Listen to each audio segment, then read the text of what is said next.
नमस्कार दोस्तों। Finally RBI has fired the bullet. मैं ऐसा क्यों कह रहा हूं?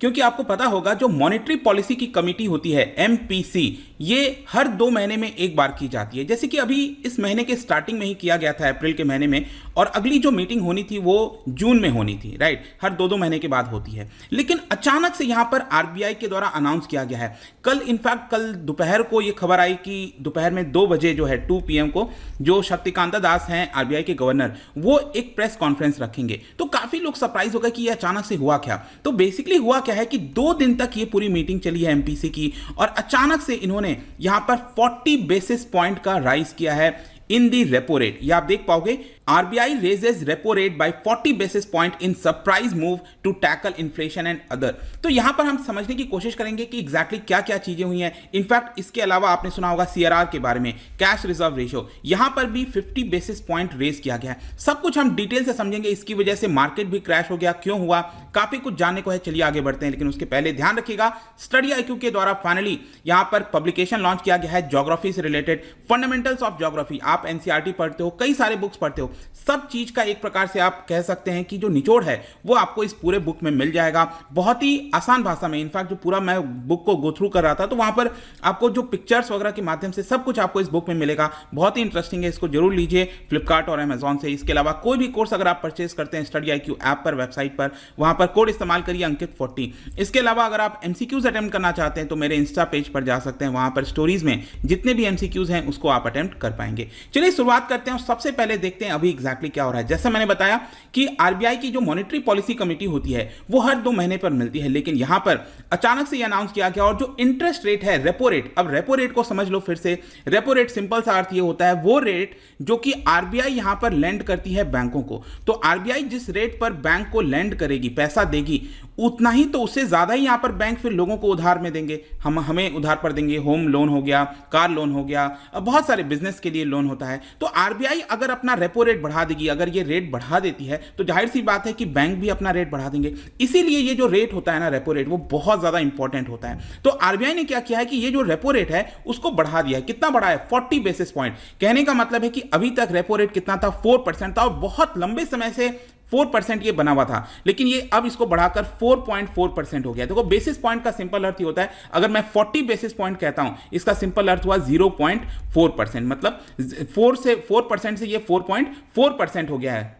और वैसे ही आपने सुना होगा सीआरआर के बारे में, that is cash reserve ratio. Cash reserve ratio की बेसिकली क्या होता है? जो एनडीटीएल आपने सुना होगा, जो बैंकों में डिपॉजिट्स होते हैं ना, पैसे आप अपना सेविंग्स अकाउंट में, फिक्स डिपॉजिट में जितना पैसा बैंक के पास आप जमा करते हो, तो क्या वो बैंक सारा पैसा उधार पर दे सकता है? नहीं दे सकता। उसका कुछ जो पैसा है कैश के फॉर्म में, वो आरबीआई के पास जमा करना होता है। मान के चलो किसी बैंक के पास 100 करोड़ रुपए डिपॉजिट हुए हैं। इस 100 करोड़ में से यहां पर 4%, मतलब 4 करोड़ रुपए क्या करेगा ये बैंक? ये आरबीआई के पास सिंपली डिपॉजिट कर देगा, रख देगा, ताकि सेफ रहे, ताकि इमरजेंसी के समय अगर कोई प्रॉब्लम हो तो बैंक को मदद किया जा सके। आ रहा है समझ में? तो ये अभी तक 4% था कैश रिजर्व रेशियो, लेकिन इसको 50 बेसिस पॉइंट बढ़ाया गया, मतलब ये 4% से बढ़कर 4.5% हो गया।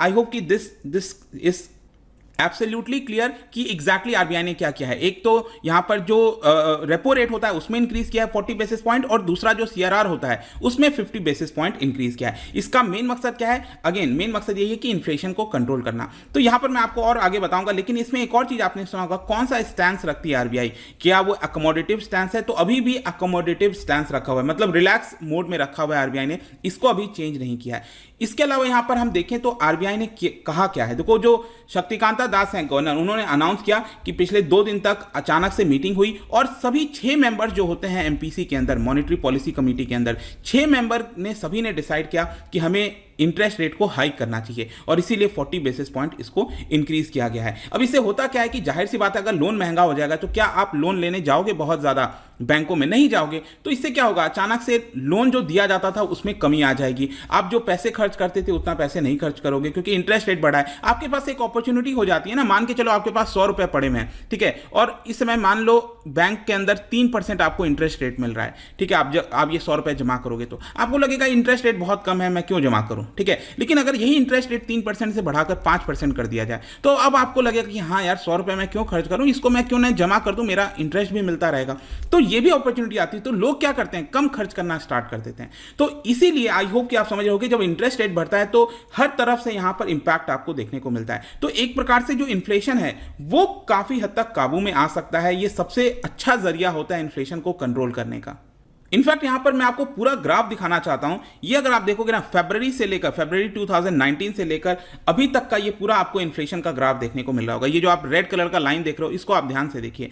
बेसिकली यहां पर आपको एक और चीज समझ में आ रही होगी, क्योंकि जो पैंडेमिक हुआ था 2020 में, आप देख सकते हो यहां पर इन्फ्लेशन काफी हाई हो गया था। लेकिन उसके दूसरे कारण थे, वो हमें समझ में आ रहा था कि अचानक से जो सप्लाई है, मैन्युफैक्चरिंग नहीं हो रही है, लॉकडाउन हो रखा है, तो उसकी वजह से वहां पर इन्फ्लेशन था। तो बहुत ज्यादा उस समय चिंता नहीं हो रही थी। लेकिन जैसे जैसे इकोनॉमी ओपन हुई, आप देख सकते हो मैन्युफैक्चरिंग स्टार्ट हुआ और यहां पर इन्फ्लेशन कम आ गया। तो ये हमें एक्सपेक्टेड था। तो बहुत ज्यादा इधर चिंता नहीं थी। और उस समय आपको याद भी होगा कि जो इकोनॉमी है वो नेगेटिव में चली गई थी, जो जीडीपी है वो आपका नेगेटिव में जा रहा था, रिसेशन में आ गए थे हम लोग, टेक्निकल रिसेशन में आ गए थे। तो इसी की वजह से वहां पर रेपो रेट को लेकर बहुत चिंता नहीं हो रही थी। लेकिन अब आप यहां पर देखो, इन्फ्लेशन जो है अब वापस से ये बढ़ रहा है और ये 7% की तरफ बढ़ चुका है। ये जो इन्फ्लेशन, अगर आप सीपीआई देखोगे, कंज्यूमर प्राइस इंडेक्स, ये 7% के आसपास आ चुका है। और आपको पता होगा आरबीआई की जिम्मेदारी है, जो मॉनेटरी पॉलिसी कमेटी है उसकी जिम्मेदारी है कि इन्फ्लेशन 4% के आसपास होना चाहिए। देखो रिलैक्सेशन दिया गया है कि +2 या फिर -2 हो सकता है, मतलब 2% से 6% के बीच में हो सकता है। इसका मतलब ये नहीं कि इन्फ्लेशन को 6% पे रख लो तो आरबीआई खुश रहेगी, नहीं, ऐसा नहीं है। यहां पर उनकी जिम्मेदारी है कि इन्फ्लेशन को 4% के आसपास रखना है, ठीक है। लेकिन इन्फ्लेशन किधर जा रहा है, 7%। अगर आप होलसेल प्राइस इंडेक्स देखोगे ये तो बहुत ज्यादा चला गया है, 12%, 13%, इस तरह का इन्फ्लेशन देखने को मिल रहा है। और ये सब का कारण अगर मैं बताऊं तो कई कारण है। जैसे कि कभी इन्फ्लेशन हाई होता है, लो होता है, तो उसके अलग अलग कारण है। जैसे कि एक तो क्रूड ऑयल प्राइस, अभी रिसेंटली जो भी वॉर वगैरह हुआ है उसकी वजह से क्रूड ऑयल के प्राइसेस बढ़े हैं। दूसरा, सरकार जो टैक्स लगाती है क्रूड ऑयल के ऊपर वो भी बहुत ज़्यादा लगाती है, तो पेट्रोल डीजल बहुत महंगा है, उसकी वजह से बाकी